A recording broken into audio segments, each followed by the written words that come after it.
They kind of like threatened us a bit in that first half, but I think we definitely were the dominant side and actually deserved to be going in at halftime, beating Sheffield United at Bramall Lane 1-0. Looking at the stats, we're actually dominating on possession, which I was really not happy about because I do pride myself on the possession sort of game, keeping the ball, pass and move football, and we definitely weren't showing that in that first half, but we were kind of like getting the attacking positions, just not being really sloppy when actually in possession. Just changing a few things around, we did in fact bring the German man Teshoff and brought the young man, the signing from MK Dons, Dele Alli, hoping he could definitely change a few things in the second half in the middle of the park. But Mark Doyle, I'm not too sure what his first name is, did in fact get the equaliser in the 48th minute, just after half-time. They ran straight from kickoff. He got the ball, and I'm not going to take it away from lad. What a finish that was. I don't have a clue what my defenders were doing. They tried to tackle him.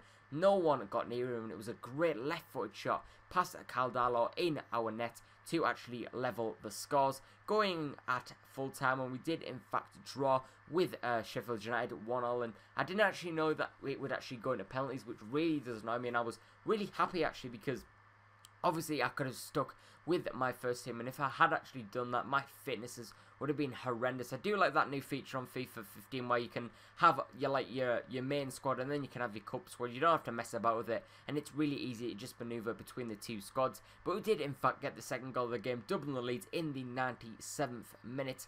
This guy, Abdoun, what a great player this guy is. Very cultured, very great ball control, decent dribbling skills also. And that was a cultured class finish past the Sheffield United goalkeeper with absolute consummate ease to put us up 2-1 in the 97th minute. And we do in fact beat Sheffield United in this first game, beating them 2-1.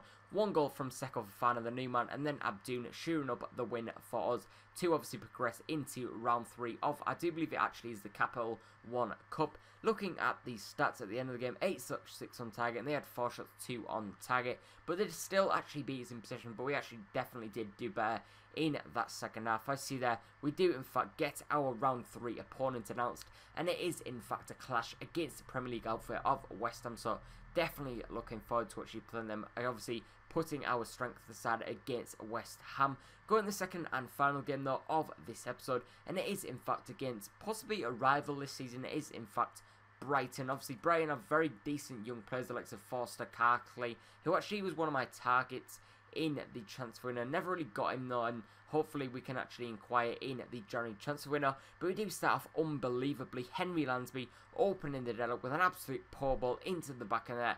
Brighton goalkeeper had absolutely no chance. I do believe it's the former Man United's man, Tom Kuszczak.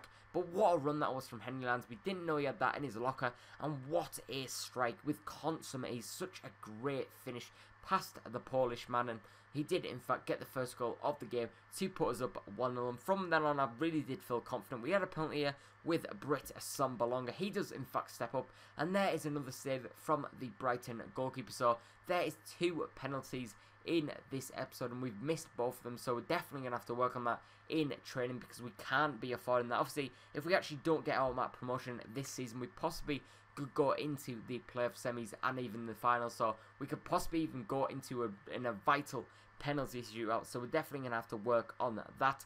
But from the resulting corner, we did in fact get a goal from Mikel Antonio, leaped like a lemon, and what a great header past Tom Kuszczak in the Brighton net. But as you see here, Dunk, the centre-back for Brighton, did in fact get a red card